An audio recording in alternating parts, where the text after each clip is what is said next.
Bismillahirrahmanirrahim. Assalamualaikum warahmatullahi wabarakatuh. Waalaikumsalam warahmatullahi wabarakatuh. Selamat pagi, siang, sore, malam, kapanpun kalian menyimak atau mendengarkan podcast ini, baik melalui channel YouTube Explore Biologi ataupun melalui Spotify Explore Biologi Podcast. Apa kabarmu hari ini? Semoga di masa pandemi ini kita masih bisa bahagia, kita masih bisa menemukan cara agar kita imunitas kita senantiasa terjaga dengan bahagia dan tetap semangat menjalani hidup. Nah, ngomong-ngomong semangat menjalani hidup, tar dulu dong, Bapak belum saya sebut. Bentar Pak, sabar Pak. Semangat saya Pak. Ya, ngomongin semangat menjalani hidup nih. Saya hari ini kedatangan satu teman. Bapak teman saya bukan sih Pak? Enggak. Oh enggak. Konco. Konco ada. Lu maunya dipanggil apa? Bapak, Mas, Adek. Gak usah so muda. Ada apa nih Bang Deka deh? Ada Bang Indeka Dharma Putra. Saya dulu dong. Hai, nanti dikasih sound effect ya tepuk tangan gitu. Enggak ada. Podcast ini gak ada efeknya.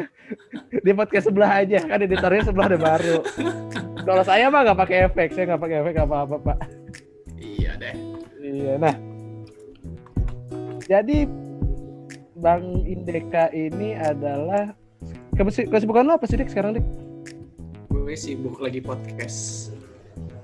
Oke, berarti podcastnya udah selesai ya. Nggak, sibuk kerjain tesis. Okay. Oh iya, berarti sekarang lagi S2? Iya, lagi S2. Di mana tuh? Di sebuah kampus negeri, katanya sih kalau saat ini peringkat pertama.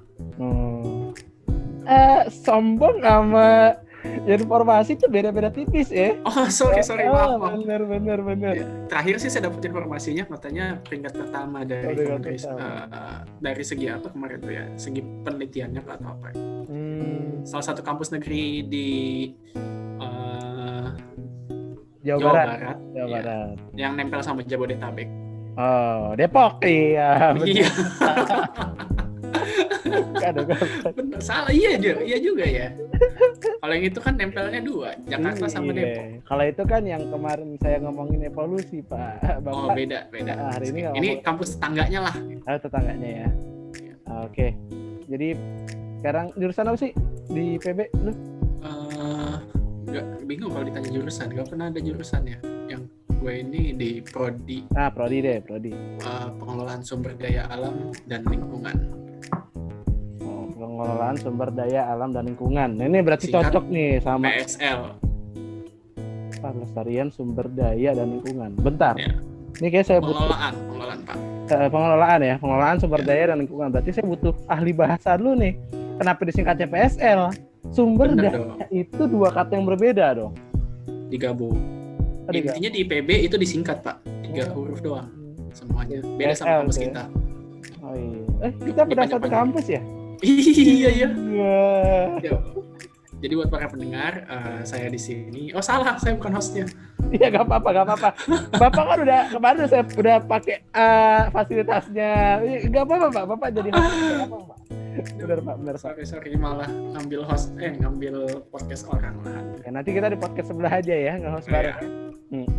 Nah, ngomong-ngomong sesuai berarti pokok bahasan yang kita mau bahas nih kayak sesuai sama jurusan atau prodinya Bang Deka nih. Jadi gini Bang Deka nih, ini tiba-tiba kepikiran sih gue ya saat ya kenapa akhirnya ngomongin topik ini sama Bang Deka, karena kayaknya dari 8 tahun kita kenal 8 tahun ya ada? Iya benar. Ya, 8 tahun saya kenal. Tapi Bapak lulus duluan? Ya tapi Bapak yang S2 duluan. Oh iya. Gimana itu? Imbang ya? Pas Imbang. Nah, gue mau ngomong apa lagi tuh? Oh iya. Nah, karena selama 8 tahun saya kenal Bang Deka nih. Bang Deka ini adalah salah satu orang yang paling filosofis dan logis kalau kita diskusi di forum kita bersama gitu kan ya. Iya, kayaknya sih.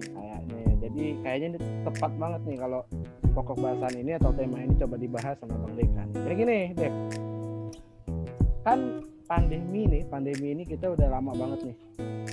ya kan? Sekarang tuh udah bulan Oktober. Pertama kali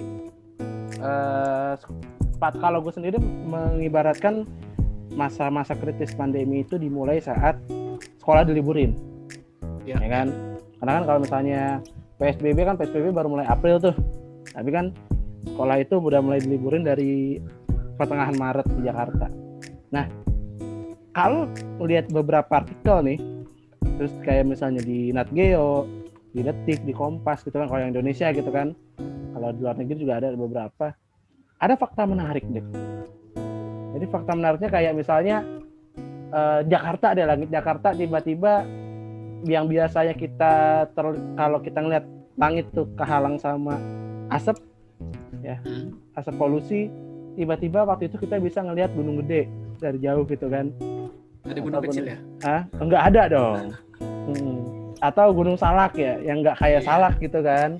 Nah, itu kita bisa lihat tuh. Berarti kan padahal di situ ada pengurangan aktivitas manusia, ya enggak? Kan kita disuruh waktu itu kampanye di rumah aja. Kita bahkan nggak boleh mudik. Terus anak sekolah online, WFH gitu kan. Berarti apakah benar kalau tiba-tiba ada hipotesis kayak gini? Berarti kalau kayak gitu, untuk menyelamatkan lingkungan, atau ada statement yang bilang kalau sebenarnya coronavirus atau COVID-19 itu merupakan sebuah vaksin bagi bumi. Virusnya siapa nih? Virusnya si manusianya itu, Dek. Nah, gimana nih Bang Deka kalau menanggapi fenomena kayak gitu tuh? Ini ibarat kata ya, kalau kita lihat dari segi ekologi dulu deh. Nah, ekologi dulu. Ini serius nih. Pertanyaan, ini materi kelas 1 nih. Gue inget nih. Kelas 10. Iya. Kelas 10 menjelang akhir semester 1. Nah, jadi kalau dilihat dari segi ekologinya, lingkungan itu punya kemampuan untuk memperbaiki dirinya sendiri. Cuma lupa istilahnya apa itu. Ada beberapa istilah sebenarnya untuk di ekologi itu.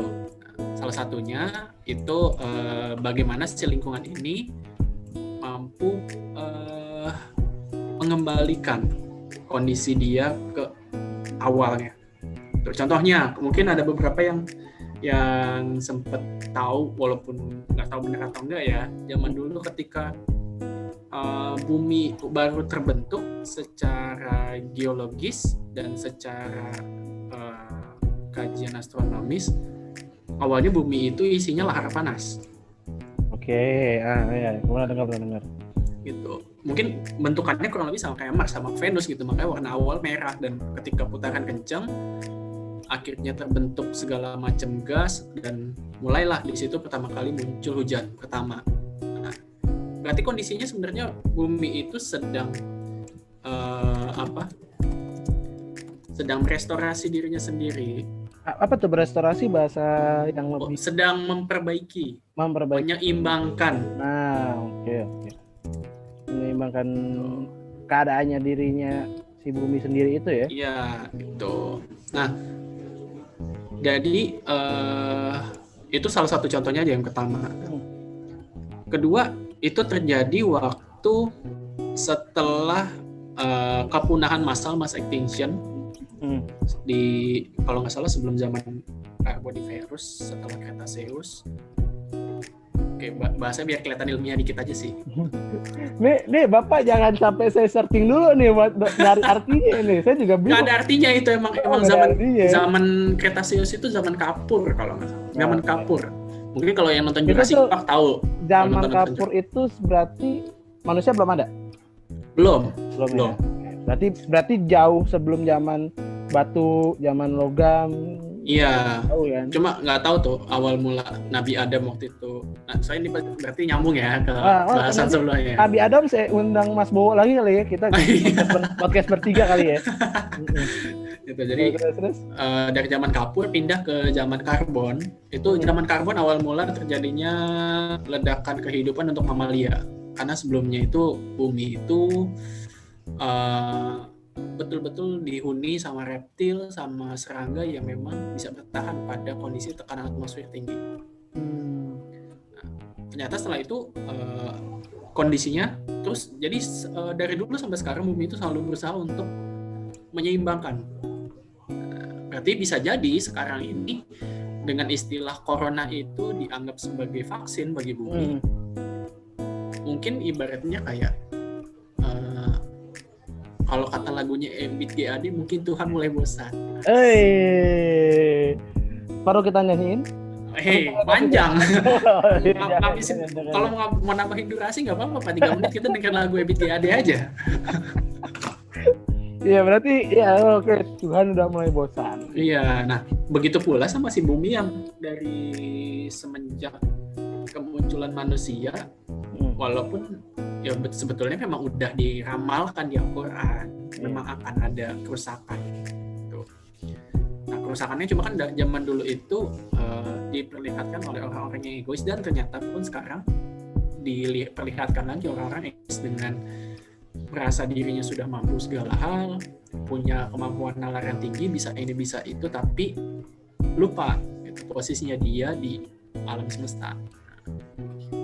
Akhirnya kondisi sekarang mungkin sedang coba diingatkan nih tuh, melalui dengan adanya coronavirus, walaupun sebetulnya kalau kita sering flashback nih, jadi waktu zaman Dark Age kalau nggak salah, zaman kegelapan di Eropa dulu pertama kali muncul wabah pandemi pes.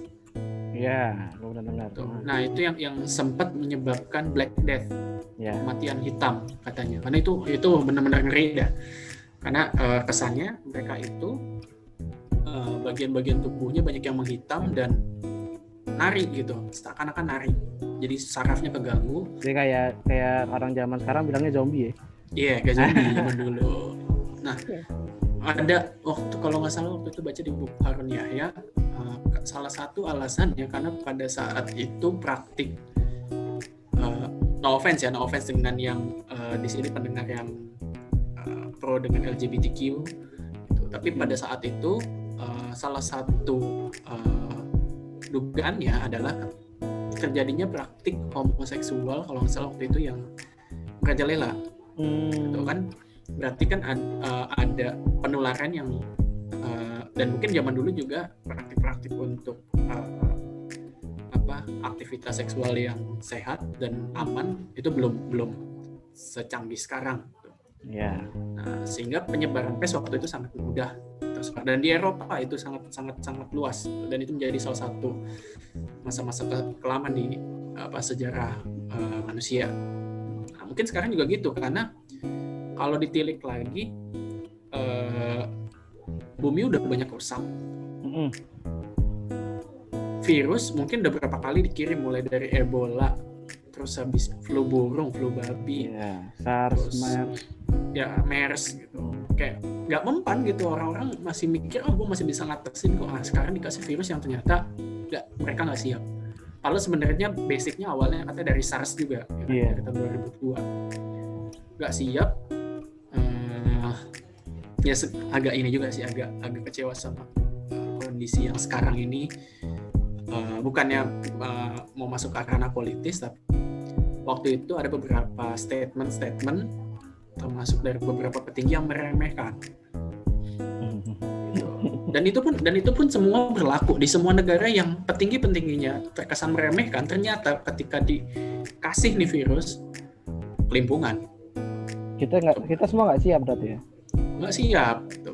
Bahkan termasuk negara yang awalnya yang bisa dibilang apa sih sebutannya, negara besarnya lah ya, yang asal awalnya itu pun nggak siap masyarakatnya.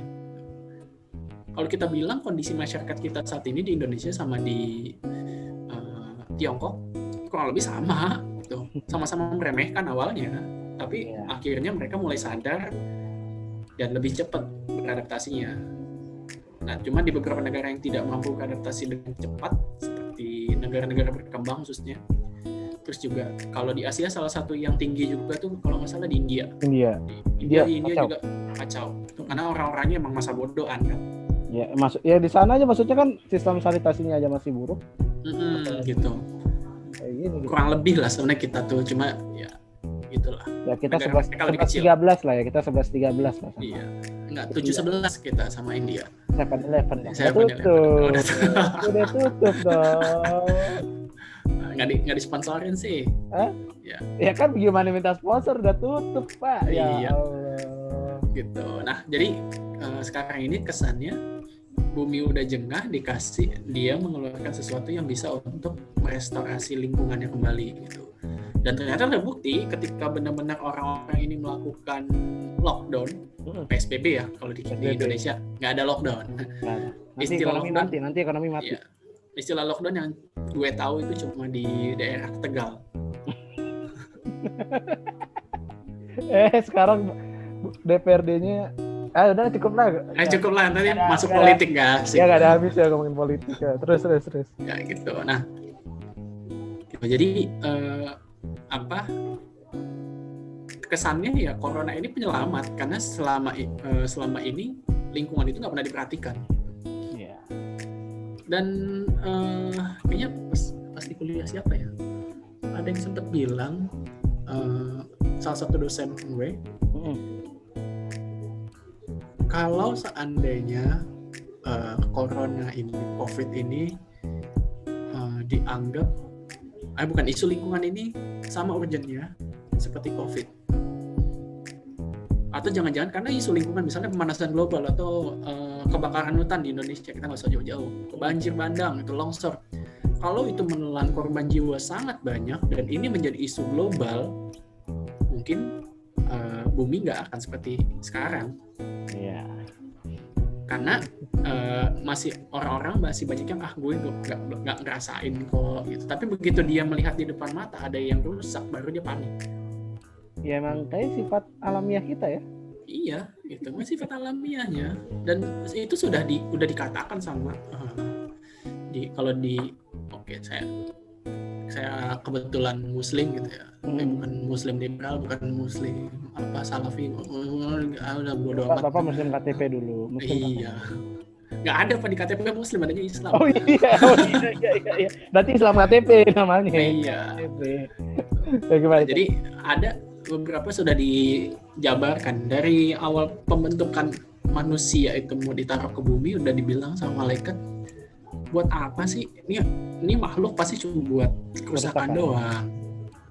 Tapi Allah masih percaya gitu. Berarti kan ketika kita diturunkan, Allah itu percaya kitab yang dianggap toksik oleh malaikat untuk bumi, tapi diamanahin jadi khilafah di bumi. Iya, diamanahin juga gitu. Ternyata tapi berarti apakah berarti kita sudah bahasanya kalau ya udah, berarti apakah kita sudah gagal menjalankan amanah itu di saat kondisinya bumi itu ini sudah mengalami banyak kerusakan, yang dimana mungkin kalau ngelihat beberapa prediksi ilmuwan gitu kan, kayak misalnya tahun 2040 Jakarta tenggelam atau apa gitu. Berarti apakah kita semua sebagai manusia ini udah gagal dalam menjalankan amanah tersebut kalau menurut Bang Deka ini? Kalau dari segi logisnya, secara kemampuan manusia, kita pasti merasa yang peduli pasti merasa gagal. Prediksi 2050 lapisan es di Antartika atau Arktik di utara itu akan pindah ke Greenland. Ya, sekarang udah mulai. Iya, bakal jadi ibarat kata es di Arktik itu meleleh, tapi menumpuk nanti di Greenland. Jadi Greenland lapisan esnya lebih luas. Mungkin bagian-bagian ujung kutub itu yang menghilang. Itu sudah mulai terjadi sampai sekarang. Nah, tadi sampai mana ya? Oh, lupa ya. Arktik, ya, cair gitu kan. Nah, ini kan semuanya masih prediksi. Jadi manusia masih berandai-andai, mengkira-kira, belum tentu kejadiannya. Nah, optimisnya ya pasti bisa diatasi optimisnya. Karena kan kita diminimalisir sebenarnya. Ya karena kita kan manusia juga hakikatnya dimanapun kita berada, gimana pun kondisinya kan nantinya kita kan beradaptasi kan. Iya. Benar. Nah, tapi untuk dari segi lingkungannya, cepat atau lambat ini bakal terjadi. Dan tidak bisa kita kita hindari. Tadi kalau ada statement kayak gitu, kalau misalnya ada statement kayak gitu, misalnya cepat atau lambat ini semua akan terjadi gitu, misalnya kerusakan apa, orang-orang yang tidak peduli akan menang, ya nggak? Ya silakan mereka mau menang, tapi misalnya nanti mereka merasa, ingat gak waktu mungkin di beberapa buku-buku anak SD tentang 25 nabi-nabi, zaman dulu semua juga begitu, dari dulu semua juga begitu. Iya sih. Kayak orang-orang yang udah berbuat kerusakan pasti pada akhirnya akan merasakan akibatnya. Iya, oke. Atau paling gampangnya deh, kalau gue ngomong sama Bowo gak bakal dapat jawaban kayak gini nih. Tadi apa? Kalau misalnya paling gampang ya kayak waktu di Riau, kebakaran hutan, orang-orangnya di sana akhirnya apa? Dulunya nggak peduli kan, tapi ketika kabut asap, debu lah segala macam, dan mereka akhirnya merasakan nggak nyaman, ya mereka protes. Karena udah mengganggu mereka kan. Iya, udah keganggu gitu. Terus untuk orang-orang yang kalau di bantaran sungai, mungkin tabiatnya manusia emang bebel kali ya. Jadi kayak di sungai udah tahu airnya jelek, kotor, dia buang sampah ke sana, sanitasinya kakus, MCK segala macam ke sana, mereka sakit, terus nggak dapat pengobatan, mereka nyalain pemerintah. Karena kan harusnya lihat dirinya sendiri dulu. Betul. Kayak cepat atau lambat mereka akan ngerasain akibatnya gitu, yang rusak. Nah, yang kasihan yang mereka yang peduli, yang menjaga. Peduli gitu. Mereka udah capek-capek menjaga sampai akhirnya mungkin di satu kondisi ya udahlah. Ya udah terserah lu dah. Kayak sekarang yang tenaga kesehatan yang terserah kalian lah. Akhirnya orang-orang yang peduli itu hanya menjaga idealismenya di dalam hati ya. Gila emang. Nih kalau gua ngomong sama Deka bisa keluar kata-kata kayak gini. Kalau Bowo nggak bisa ya? Nggak bisa deh. Lo harus nyiapin 8 juta dulu soalnya. Oh, DS2 ya? Iya. Aduh. Tapi berarti intinya adalah semua hal yang kita lakukan itu nantinya akan kan kalau ya tadi kan kalau sedikit menyinggung dalam agama kan setiap hal itu nantinya akan dipertanggungjawabkan, kan? Dan setiap hal yang kita lakukan pasti akan berbalik pada diri kita sendiri gitu kan. Makanya tadi lu sendiri mencoba menggambarkannya kayak misalnya orang di antara sungai atau kali, walaupun yang mungkin, tapi kalau kayak gitu kan nggak semuanya orang mau di situ deh awalnya deh, itu kan pasti mereka kalau misalnya ditanya ya gimana, kita kan memang terpaksa terdesak karena kondisi gitu. Kalau misalnya saya ada rumah kosong di Pondok Indah saya juga mau, pasti kan dia kayak gitu Pak. Ya dong. Iya sih. Saya karena pada akhirnya kalau kondisi-kondisi kayak gitu, mungkin kalau gue sendiri merasa kalau kondisi di mana lu tinggal, lu bisa berbuat, itu udah masuk ke bahasa ke privilege orang yang beda-beda gitu loh. Ya kan kayak misalnya orang ya tadi kan orang itu misalnya dia hidup di bantaran kali atau sungai. Ya tadi kan lu kalau suruh milih mau tinggal di mana? Ya kalau misalnya ada pilihan yang di Pondok Indah, gue mau ke Pondok Indah, kata mereka kayak gitu. Atau misalnya tanya ke orang-orang yang kebanjiran deh, ini paling gampang nih di Bukit Duri gitu misalnya, orang-orang yang kebanjiran, ditanya kenapa nggak pindah? Ya orang kita kerjanya di sini, kita nyari uangnya di sini, dipindahin ya kita nggak dapat uang, nggak bisa nyewa dong, gitu deh. Terpaksa kondisi ya. Jadi agak berat nih Pak, karena selalu kayak gitu ya berarti ya.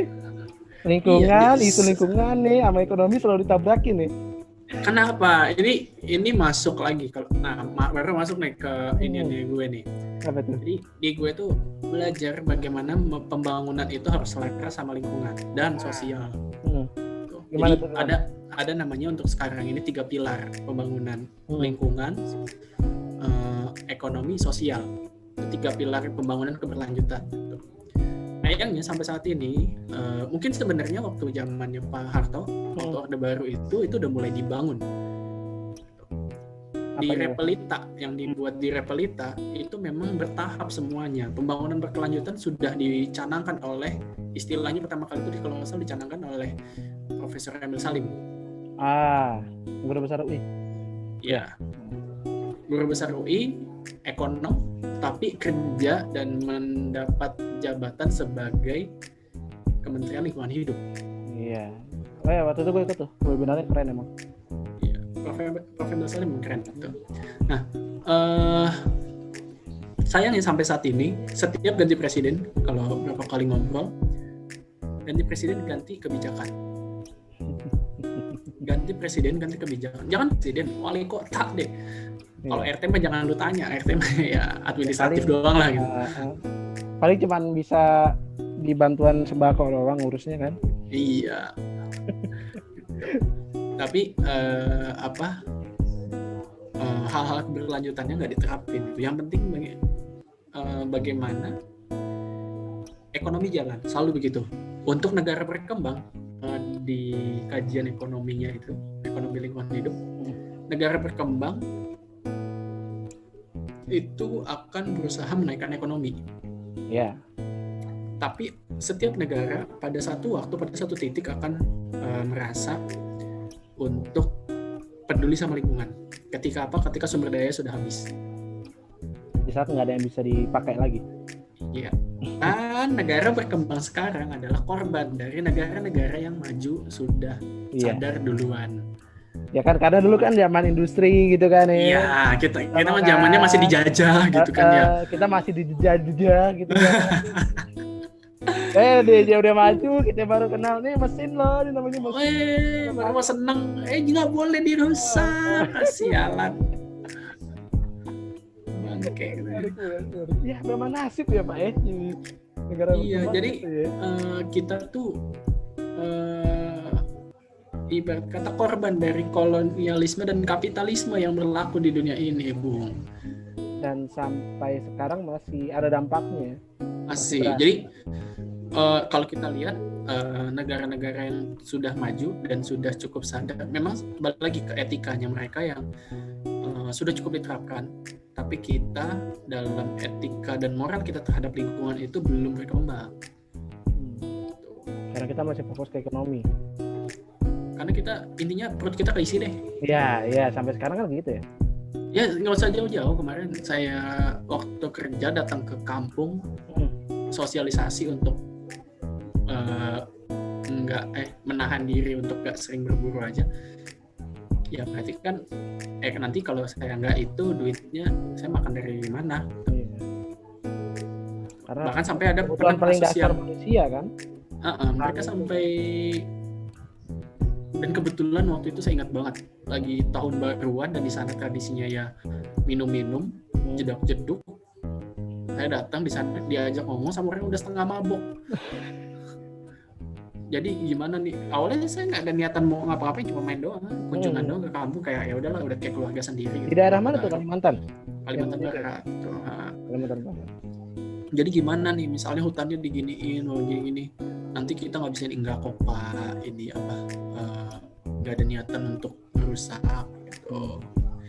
Nggak ada niatan untuk akhirnya apa yang di hutan nggak boleh diambil, tapi dengan aturan-aturan tertentu yang cukup lah. Misalnya kalau kemarin kalau saya itu burung enggang itu burung kangkung yang udah itu jangan diambil gitu, karena perannya penting, karena ya kita juga dijual buat apaan gitu, orang-orang sebenarnya nggak ada manfaatnya buat dijual, masih banyak kok yang bisa dijual dibandingkan itu, masih banyak alternatif lainnya.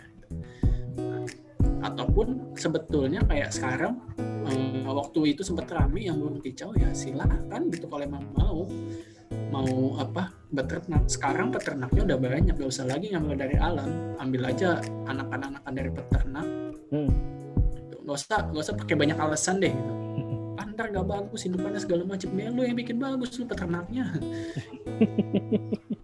Ya kan? Bapak sudah berpengalaman sekali ya berarti ya bertemu.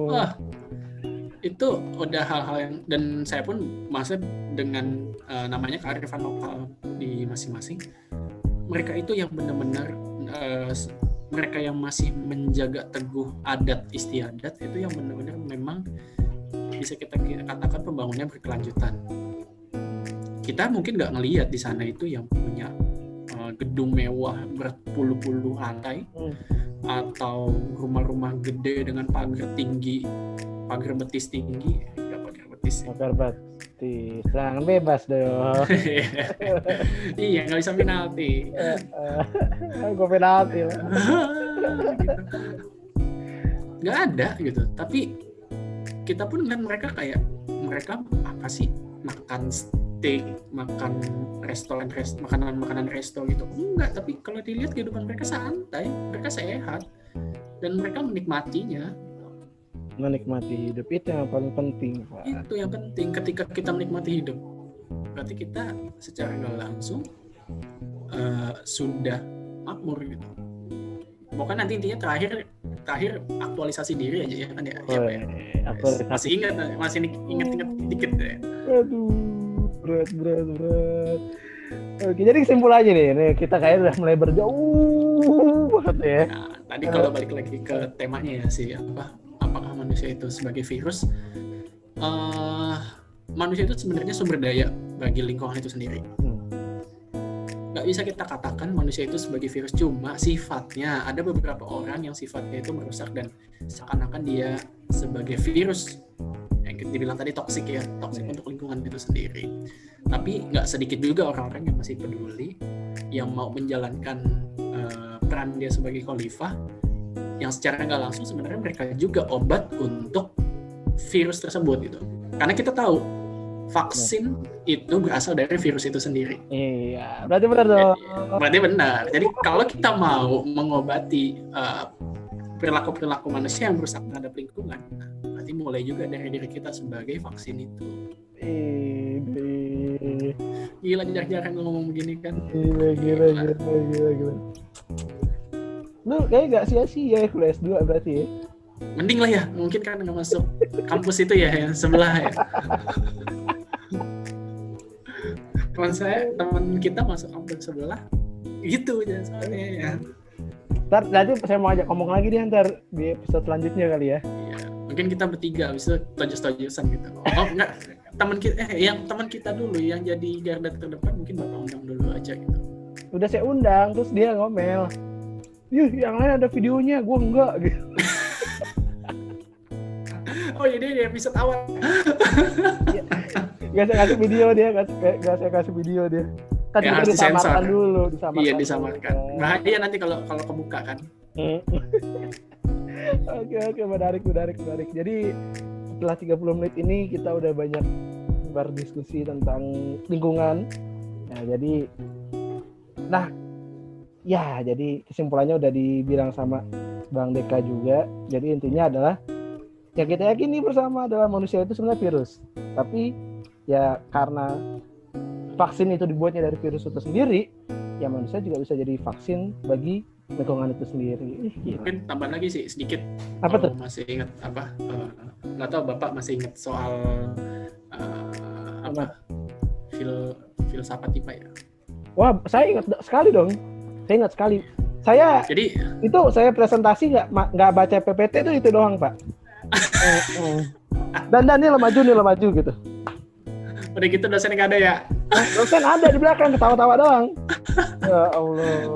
Aduh, jadi sebenarnya kalau kita dari kajian metafisik dan kalau nggak salah di ilmu Indo atau Buddha ya, dunia itu bisa atau alam kita sebut sebagai makrokosmos dan otak ataupun tubuh manusia itu sebagai mikrokosmos. Jadi mungkin sebetulnya ketika alam itu rusak, tubuh kita juga akan rasain. Ya. Secara nggak langsung. Jadi kalau kita ingin mendapatkan kebaikan buat tubuh kita, berarti kita harus membuat energi-energi di mikrokosmos itu berresonansi dan bersinergi dengan energi di makrokosmos, sehingga diri kita sama lingkungan itu seakan-akan satu. Nah, kalau udah begitu, kedepannya mungkin yang dibilang virus-virus itu pasti bisa ternetralisir dengan baik. Sik. Nih, kita ngomongin kosmos, saya jadi ingat iklan nih. Iya, yang nempel di dinding, nempel di meja ya. Tahu aja emang nih orang nih. Iyalah. Oke, menarik tapi ya karena durasi Pak, jangan lama-lama Pak. Ya, terima kasih Bang Dika sudah mampir di podcast Explore Biologi. Jangan lupa mampir ke podcast sebelah ya Pak, jangan sibuk di podcast iya ini dong. Pak. Ya kan yang penting. Nanti co-host kita ngomel Pak. Saya co-hostnya di sebelah. Oh iya, pilotnya nanti yang ngomel. Pilot, iya. Nah, kan udah jadi pilot, dia jadi editor juga. Iya. Yes, gue udah gak jadi editor. Oke. Terima kasih banyak udah dengerin selama 30 menitan ini. Semoga bermanfaat yang kita obrolin buat kalian. Kalau bermanfaat boleh di subscribe di YouTube atau di follow di Spotify. Kalau nggak bermanfaat di podcast sebelah. Sekian. Sorry kalau ada salah-salah kata. Kita tutup. Wassalamualaikum warahmatullahi wabarakatuh.